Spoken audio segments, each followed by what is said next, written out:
So I did it. I bought a Chinese carbon cyclocross frame from AliExpress.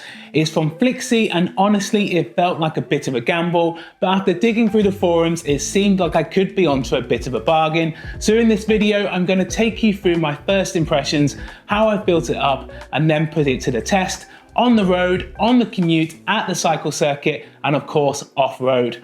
Let's see if this thing is actually any good.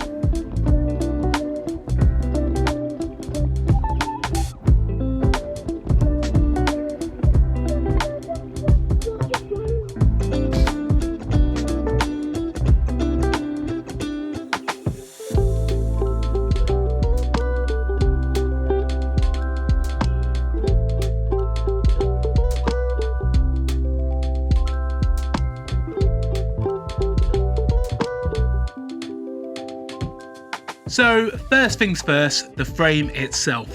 Out of the box it actually looks pretty solid, it's full carbon, pretty lightweight and the finish is, well, it's matte black, which is about as stealthy as it gets. No branding, no logos, just a blank canvas. I didn't want it looking too plain, so I've added some frame protection stickers and I think they've actually brought the frame to life a bit.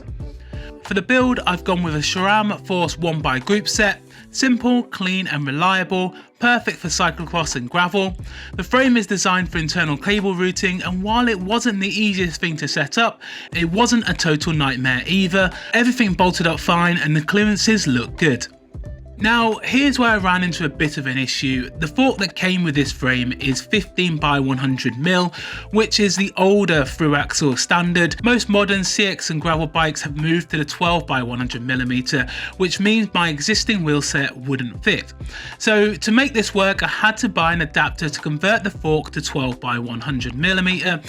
It's a bit of a hassle, but at least there's a solution. If you're thinking about getting one of these frames, definitely check the axle standards before you order, otherwise you might end up needing extra parts like this. With the adapter in, everything fits fine and now I can use my existing wheel sets without any issues. Just a small unexpected hurdle, but nothing too major. One of the standout things about this frame is its geometry. It's actually quite similar to the Specialized Crux, which means it's a little less aggressive than a traditional cyclocross race bike, but still keeps that snappy handling. The stack and reach are a little bit more balanced, so it's not as extreme as a pure CX race frame. That makes it a great do-it-all bike. You could race cyclocross on it, but it's also comfortable enough for gravel or long days in the saddle. That said, it still keeps the classic 425mm chainstays, so you get that fast responsive rear end feel. With this geometry it should handle a mix of riding styles pretty well. I set it up with a slightly shorter stem than I usually run to keep things feeling agile, and I'll be testing it in a variety of conditions to see how it really stacks up. First up, road riding. I took it out on a social ride just to get a feel for how it handles. Honestly it feels pretty solid. It's stiff under power and the handling feels predictable, which is a good start. Next up, commuting. I've been using this for a few days now on my daily rides. The geometry feels good, it's not too aggressive and it actually soaks up some of the road buzz better than I was expecting. Alright, time for some harder efforts. I took it to the cycle circuit to see how it reacts under load, sprinting, cornering and just throwing it around a bit. I was half expecting some flex or weird handling quirks, but it actually holds its line well.